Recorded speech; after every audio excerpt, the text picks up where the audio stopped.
What's up, guys? Today we're going to be taking a look at Fearless Fantasy. This is a really cool RPG game coming out on the 15th of May, and I've been thoroughly enjoying it. Now, I'm not typically the normal RPG lover kind of person. There's actually not many RPG games whatsoever that I thoroughly enjoy. Most RPG games just don't sort of fit my style of play, but there's something with this game that's really taken me away, and it has to do with a number of things. First of all, it just has a sense of action.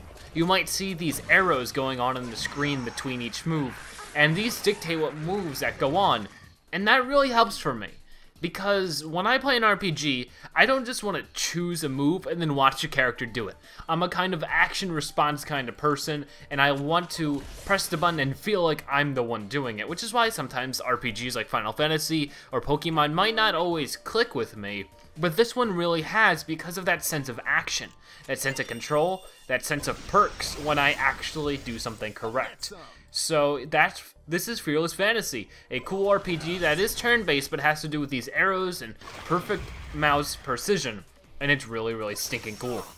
Come get some. It is made by Tiny Build. Same people made no time to explain, but let me actually explain, since I have plenty of time, what's going on the screen here. Obviously, like I said, turn-based RPG, you attack, enemy attacks, you attack, but we have our main set of attacks. Our main set of attacks don't take any requirements, they don't need any mana or energy to use, and there's no penalty for using them, but of course they're also our weakest moves. This character only has a range attack, our main Leon guy has 2 attacks, like a melee range, you know the deal. And then we have our special, and these take energy points, but they're way stronger. And we have a set of energy points on the bottom right that we can see, and I'll explain that in a moment as well. So why don't we choose a energy one, a special attack? And of course down here we also have 3 different things: trolling, items, and then resting if we want to get some energy back. But we're going to use a special one here, and you might notice that since I got that right, I got an epic on the top of the screen.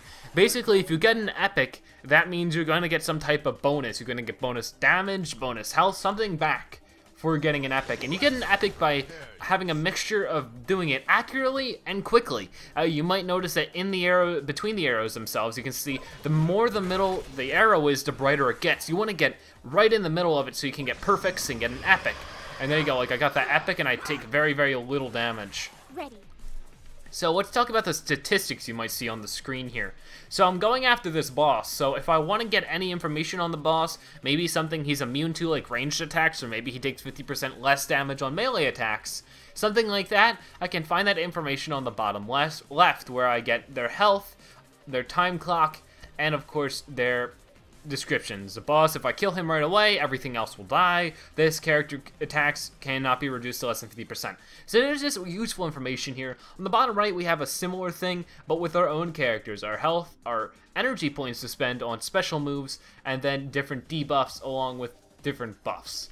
So why don't we try to take out more of these guys by doing this move again. There we go. I'm also on a very easy setting if it looks like I'm blowing through the game really easily. Probably gonna kill him in this move, maybe? I guess we'll see. And bam. The moves are very cool, it's very fun to watch, and also the characters are sort of creepy, but coolly designed at the same time. It does just sort of just give this weird vibe off, but I like it. It's different, it's odd, and I feel like it's sort of something to expect from Tiny Build, knowing their games now. They're sort of weird and out there. That's always silly. But there we go, that's our quick look at the action. After that, you will get a bit of a rundown on stuff, the 1 out of 3 stars, which I'll explain in a moment, and of course, our XP and gold. And we'll skip this. The voice acting has rubbed off on me, because there's something about it that I really enjoy. I was sort of iffy on it at first, but the more I listened to it, the more I liked it. But this is a big thing you might notice about Fearless Fantasy. A thing I don't like about RPGs a lot is you gotta go to town, you gotta talk to these people, find a side quest, do all that kind of stuff, find a specific item to continue to the game. Obviously not all RPGs are like that, but a few RPGs are, and those are the RPGs I usually don't enjoy.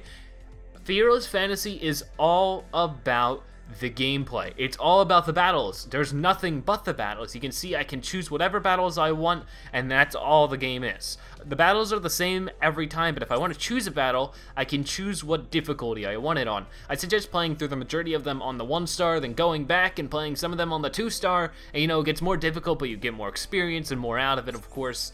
And that gives some replayability, of course, but more like it doesn't change what enemies are in there. It's not randomly generated battles or anything. But you might have saw that I got a level up. And if you see here, I have my 3 characters and all their skills. And this is really cool as well. If you have a level up, say I want to give this guy his 14th strength upgrade, I can always revert these. Every single level I've ever put in this character can be reverted, and that's really awesome, because it gives us space for beginner RPG players to make mistakes, while the more veteran players don't even have to worry about it. It's not in the way, it's not a worry, it's fine. And then I also have the same thing with my skills, where I can upgrade my skills or even get new ones. It looks like there really isn't that much interesting for me here.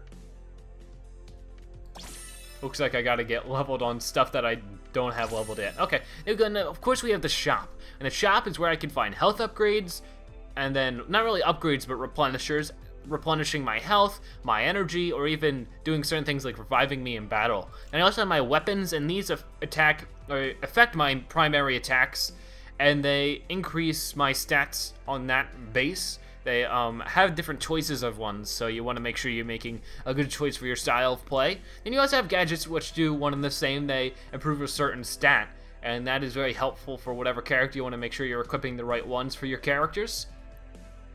Alright, let's get out of here though, because I want to go into another battle now. And I'll go into this one. And I'll do a 1-star again, and I'll explain a bit more while I'm doing this. On the top left, you might notice the time. And the time's a little interesting. The time only counts the time, really, when you're out of battle. The little milliseconds that you're switching characters, and the milliseconds that the characters enter the, area, that's the time it counts. That's confusing. It really is. And why they do that is because they want you to focus on turn time. And I haven't explained that yet. Turn time is these little clocks you might see on the bottom right and the bottom left. Basically, there isn't a specific order that the characters enter and leave battle. It all depends on the clock on the bottom right and left of each character. You can level up these clocks with the level up screen that I just showed you. And you can make it so they have really fast turn time, so they all have the first moves in each battle, if you would like that. It's not always useful to put everything in turn time though, of course. But of course, the faster your turn time is, the more times you're going to have to attack, which can be very difficult against enemies who might have a very, very quick turn time. Okay, but there's always a lot of cool scenarios to assess and see. Like the character we just killed can actually make it so that we lose 5% of our max health every second, and that has to do with the turn time again. And we have a lot of interesting scenarios with the buffs and the debuffs all the time. Another thing, like I said, is I really enjoy the art style. But with that, the art style doesn't look as clear as it could be. So let's pull up the options really quick, and I'll pull up something I had a bit of a gripe with. Now, the game doesn't come out until another 3 days, I think? I don't even know what the date is. I'm a crazy person. But the game doesn't come out for another 3 days, which means that this might actually be fixed by the time it comes out, but this is something I'm pointing out for your benefit, or maybe even the devs' benefit. Here in the display mode, you might see that I have the windowed, full screen, and native. Now, native, it says 1360 by 768, but that is not my native resolution. It's 1920 by 1080. The problem is that I have 2 monitors, and my second monitor has a 1360 by 768 resolution. So I'm not sure if it's putting it at its full resolution. It's sort of hard to tell. It might just be a typographical error, things like that. So it's just sort of something to note. Things might not be as good as they could be if you have dual monitors or more. Display options, I highly suggest keeping high quality rendering off. Whenever I have this on, even with a high-end computer, I get gameplay lag. And gameplay lag is a very, very big issue in this game. If you have any gameplay lag, you won't be able to properly go through the arrows like I just did. And that can be a big issue during big boss fights. So I do suggest just keeping the high quality rendering checked off. There's not a huge difference between the graphical prowess of the high quality and the not high quality, but it's worth it for reverting gameplay lag. Let's dance. Okay, let's take some of these guys out now. I'll take this guy out because he can heal himself and others. Oh man, I missed. Well, I didn't miss, I just didn't do enough damage. Okay. There we go. But the game is very fun to play, it is very linear, and it doesn't have a whole bunch of replayability. You're really going to have to fall in love with the game to actually want to replay it through.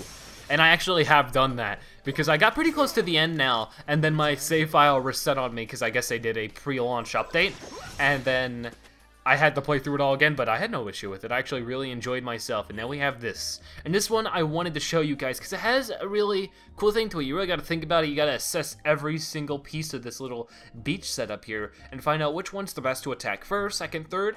I've narrowed it down to the canopy is always the first thing you want to kill here, because the canopy will heal the rest of the group. So if we can focus down the canopy right now with maybe a really good multi-shot, that would be awesome. Let's try it out. Boom. And one more. Bye-bye. There we go. Awesome. And now he's going to use that attack.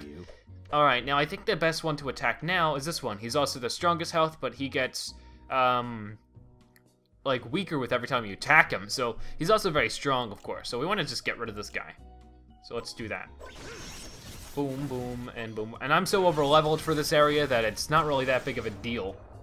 Playtime's over. Okay, so let's take out this guy. And this guy too. Oh no, I sort of messed that one up, I bet. Okay.